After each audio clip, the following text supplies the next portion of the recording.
এখন আমরা মাছটা ভাইজা ভাইজা আগে নেব। মাছটা এখন দিতেছি।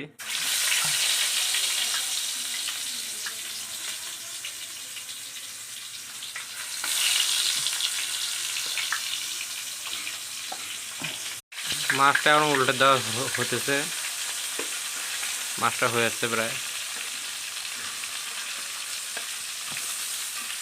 উল্টে দিতেছি।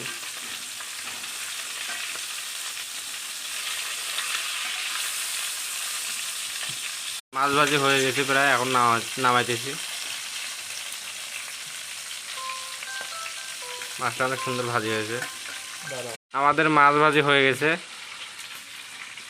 আমরা নামাইতেছি এগুলো। আমরা পেঁয়াজ মরিচ রসুন সব দিলাম। ইলেকট্রিক চুলায় রান্না, দেখা যাক কি হয়। আমাদের এক বড় ভাই পাক করতেছে। বড় ভাই পাক অস্থির, আগের ভিডিওতে দিয়েছিলাম।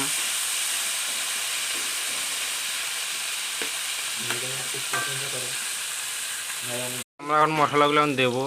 জিরে দিলাম, একটু একটু হালকা করে একটু নাড়া লাগবে। একটু হলুদ দিতে হবে।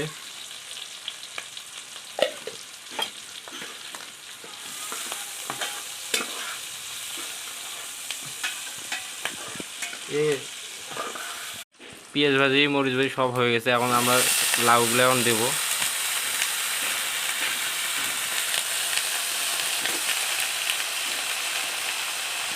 দেখা যায় কি হয়। কিন্তু বড় ভাইয়েরও পাক অসংখ্য ভালো পাক।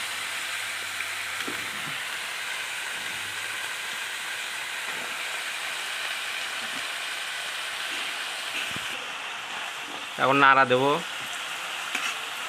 নাড়া দিতেছি। ভালো করে উসমিস করা লাগবে, কষা লাগবে, না কষালে তো ভালো লাগবে না।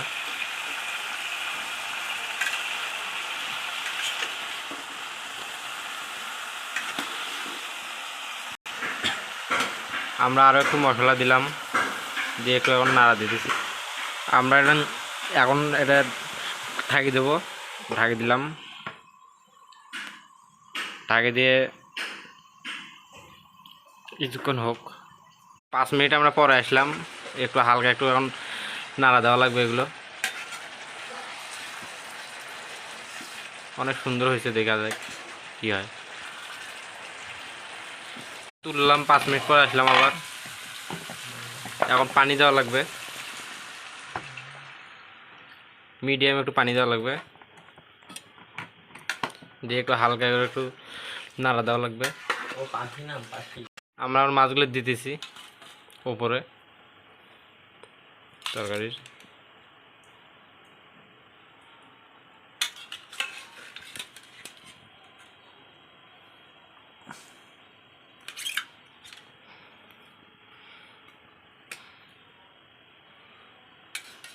কমেন্টে বলবেন কীরকম হয়েছে। আমরা 5 মিনিট পর আসলাম, তরকারিটা হয়ে গেছে প্রায়। কালারটা অনেক সুন্দর আসছে, দেখছেন। কমেন্ট শেয়ার করবেন সবাইকে।